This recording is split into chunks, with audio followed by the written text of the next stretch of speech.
He could be the next Conor McGregor star. I want that world title. All laugh all you want and say I'll never be champ. You gang of mushrooms. Like that kind of a star where the whole He world's has watching. that weird personality. Yes.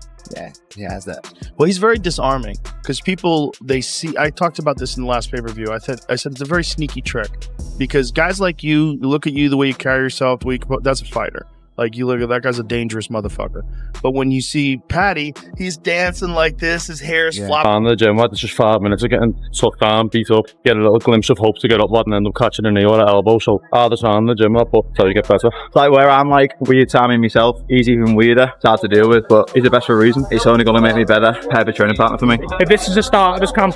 Joe Rogan has reacted to disturbing new training footage from Paddy Pimblett's camp that has split the MMA world ahead of his fight with Justin Gaethje. Because this isn't normal preparation, but Pimblett being held underwater. Pushed to his absolute limit and forced to stay calm while his body screams to panic.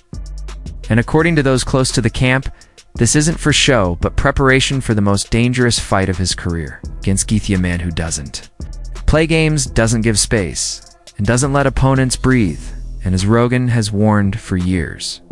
Gaethje breaks fighters mentally before he ever breaks them physically, which is exactly why this matchup suddenly feels different, darker, far more dangerous than anyone expected. Looks like. Oh man, more skilled, more experienced, I think better fighter all around, Justin Gaethje. But I also have been on record and said that Paddy Pimblett is better than a lot of people think he is. You know, because of his haircut and the way he talks. And when I fought him, he's better than a lot of people give him credit for. He's got long reach, good kicks, pretty darn patient and composed in there. But Gaethje's a whole different animal. So if I had to bet, I'd go Justin Gaethje, interim champion, and then he beats Ilia Topuria later on this year. I think Paddy's going to beat Justin Gaethje. Easy. Wow. Really? Easy? Yeah, easy. That's a crazy thing to say because Justin Gaethje's a fucking animal. Yeah, but he doesn't know how to grapple, and Paddy knows But he's a Division I wrestler. He knows how to grapple. You don't think he knows how to grapple? He just chooses not to. Did you ever saw him submitting someone? I don't believe he's ever submitted someone, but I think that's because he likes to just crush people. If you have the ability to submit someone as soon as you can, you would do it. Damn, what could be next for Paddy? Ilya says he thinks Paddy kills Justin Gaethje. I don't think kill him, dude. Justin Gaethje is so fucking solid. But again, a 5-round fight, 2, 3, 4 rounds into the match, and Paddy does score a takedown. Now he's got maybe Justin Gaethje on his back in half guard. That's very plausible. Justin forgets he fucking wrestled. He definitely trains it, but you could see why Ilya thinks that a little bit. Plus, Justin Gaethje's 36, Paddy Pimblett's 30 years old. But again, you can't count Justin Gaethje out. He could knock Paddy. Fighting someone who lives in chaos. And stylistically, this matchup is terrifying. Because Gaethje is pure pressure with brutal leg kicks, heavy boxing, and relentless forward movement, needing only a few touches to make you uncomfortable, while Paddy thrives in a different kind of chaos built on scrappy exchanges, grappling, and moments to reset where his creativity shines, raising the real question of whether he can survive long enough to turn this into his kind of fight. Because if it stays standing, if Gaethje just starts chopping the legs early and forcing pocket exchanges, it could get ugly fast, which is why this new footage matters, not about looking tough, but about mentally preparing Paddy for discomfort, panic, exhaustion, and nonstop pressure. The story, and I heard this yesterday, and I didn't bring it to you because I didn't believe it. I had to confirm it. So Paddy the Baddy just got beat. Paddy the Baddy, as a matter of fact, got submitted. Do you guys even know what I'm talking about? So there's something that goes on in England. This is Paddy's gym. Paddy enters this thing every year. It's called something. And then they have a king of the mat. It's a grappling tournament, but they have this thing, this king of the mat.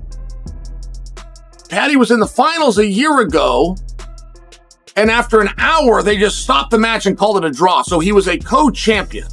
So whatever this thing is, it's a thing that matters to him. So he enters it, I guess, over the weekend. I guess. And he ends up getting beat. Now,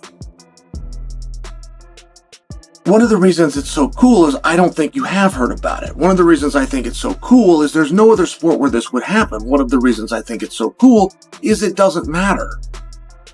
And that's one cool thing about our community. Like, if a guy like Paddy wants to go out there and take a risk and do something like this, he can chalk that up to a tremendous victory. He can also chalk that up to a workout. And you know what? we need to keep it that way. It's one thing that we have done very well as a group, and there's no other sport that's like that. You will never hear of a time that LeBron drops in for a one-on-one with the college star. He just couldn't take the risk. He just simply could not take the risk. This happened when I was a kid. It was to John McEnroe in Oregon. This was before the internet was a thing, but John McEnroe came out and he played somebody. We had some high school star down in, it was down in Eastern Oregon. I want to say maybe Pendleton. At any rate, the guy beat him. Our high school star beat McEnroe, and this was a thing. This was a thing. But it's one of these reasons why you can't ever get that. Like, you are left to believe that the NBA is better than the NCAA. You're led to believe the NFL is better than college football. I'm sure you're right, but there's exceptions, and there's certain positions at certain times where there are exceptions. You will never know.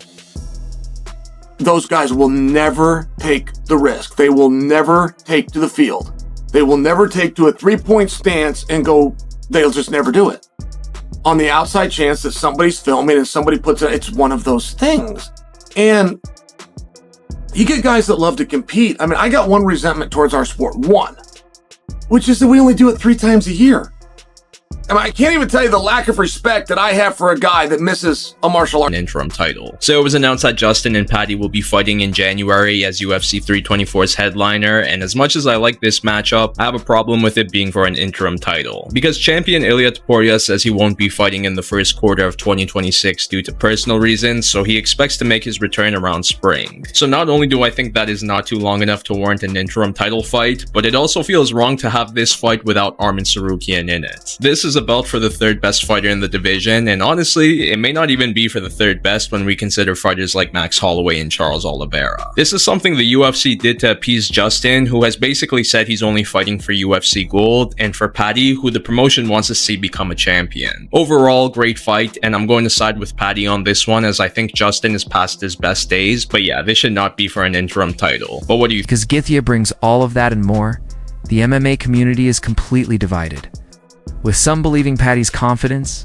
durability, and submission game could shock the world if he can drag Gaethje into deep waters, force a scramble, or find a neck when the fight turns chaotic. Or obviously, like, Justin Gaethje is one of my favourite fighters to watch. He's your favourite fighter's favourite fighter, and it's going to be a pleasure to get in there with him. I'd love to have a brawl for 5 rounds. As he said, him versus Michael Johnson, how he introduced himself to the UFC. I'd love to have a fight like that, but I don't think it'll pan out that way. But let's see what happens. Hopefully, I'm getting a performance bonus and a fight. Have been swirling that Justin Gaethje is injured. A few videos have surfaced of him diving and cracking heads with someone which wobbled him bad. Do you have any inside information? Have you not heard of this? Okay, actually, I got to be honest.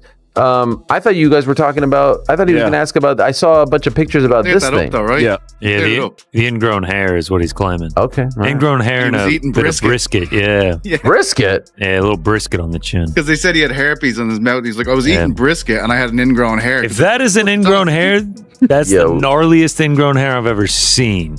That makes like a little red dot on your neck if it's an ingrown hair. He had a crater in his neck. I don't know about By the way, could you imagine?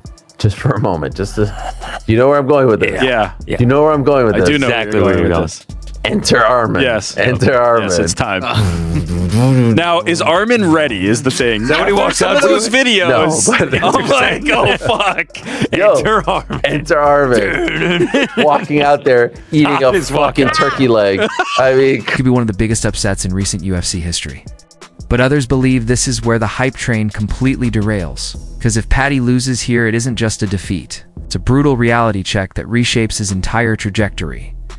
No more title talk, no more soft matchups, just the harsh truth of elite lightweight competition, while, for Justin Gaethje, this fight is about legacy protection.